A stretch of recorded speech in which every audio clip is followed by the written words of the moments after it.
자신의 상처를 발견했을 때는 절대 억눌러서는 안 되는 것 같아요. 그냥 안아주고 계속 괜찮다고 이야기해주는 방법밖에 없는 것 같아요. 다 가지고 계실 것 같아요. 어렸을 때 가지고 있는 상처들. 내가 모릅니다. 이거는 무의식에 우리의 상처가 있는데 소금이 달 때마다 그 상처가 따끔따끔 거리는 거예요.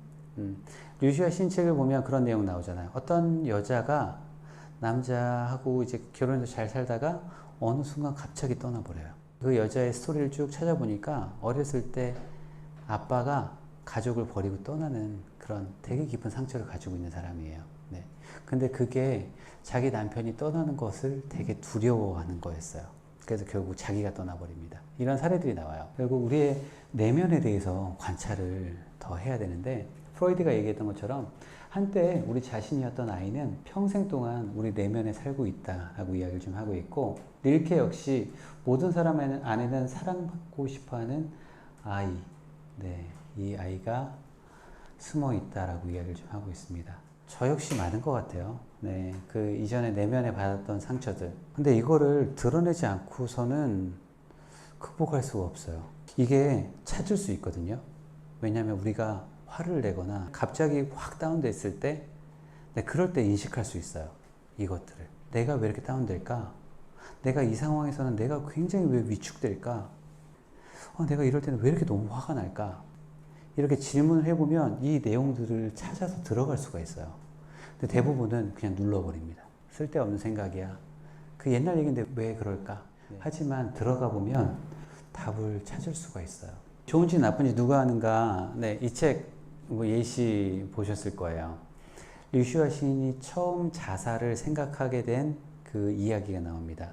자살은 내가 이 세상에서 정말 쓸모가 없다고 생각했을 때, 나 자신이 깊은 무력감을 느낄 때 자살을 생각해요. 왜냐하면 나 자신을 지워버리는 거예요, 세상에서. 11살 때 뛰어놀다가 되게 좀 집이 가난했던 것 같아요. 그 계란으로 좋은 반찬을 만들어서 이제 먹는 집안이었는데, 막 놀다 보니까 닭이 알을 낳은 거예요. 류시아가 닭의 온기를 느끼고 다시 알을 내려놓고 다시 놉니다. 근데 이 닭장 옆에서 노는 거를 형제들이 본 거예요. 막 한참 놀다가 저녁 때 들어가니까 집에서 난리가 난 겁니다. 네가 계란 훔쳐 먹었지. 네. 어떤 말을 해도 집안 사람들이 인정해 주지 않아요. 너는 범인이야. 네가 잘못한 거야. 네. 무슨 말을 하더라도 받아주지 않습니다.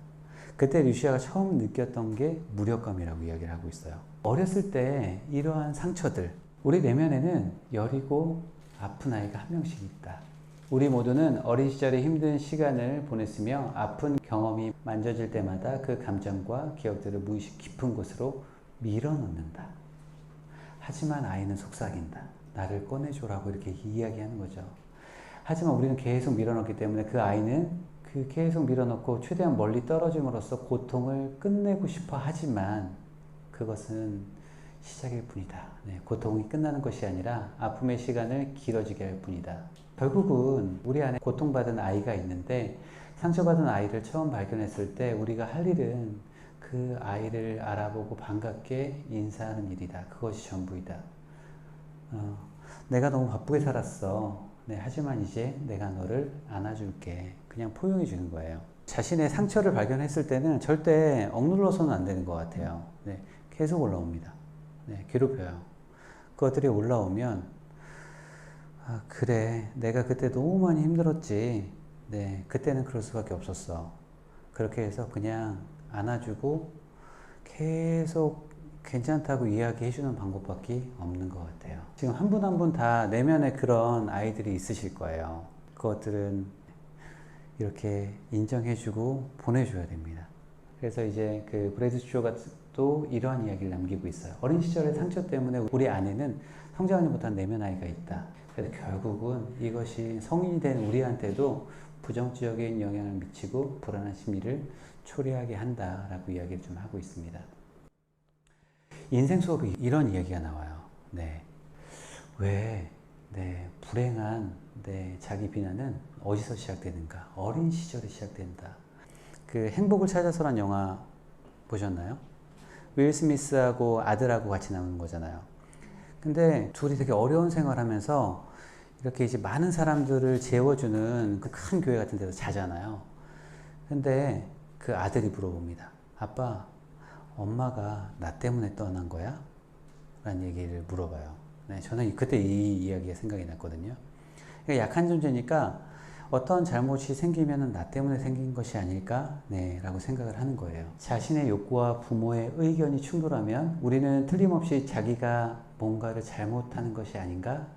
라고 생각하다가 결국 자신의 존재 자체가 잘못되었다고 믿는다. 상처와 분노와 미움을 가슴에 묻어두다가 이제는 자신의 어떤 나쁜 감정을 스스로 갖게 되는 거예요. 네. 어린 시절 학대를 당하면 그 원인이 자기 자신한테 있다고 생각합니다. 수치심을 느끼면서도 자기는 그런 수치를 당해 마땅하다고 생각합니다. 사랑받지 못하면 스스로를 사랑받을 가치가 없는 존재라고 생각합니다. 네. 모두 이런 상황들이 자신의 잘못이라고 여깁니다. 하지만 그러나 진실은 우리는 가치 있고 의미 있는 존재라는 것을 잊어서는 안 됩니다. 라고 이야기를 좀 하고 있어요.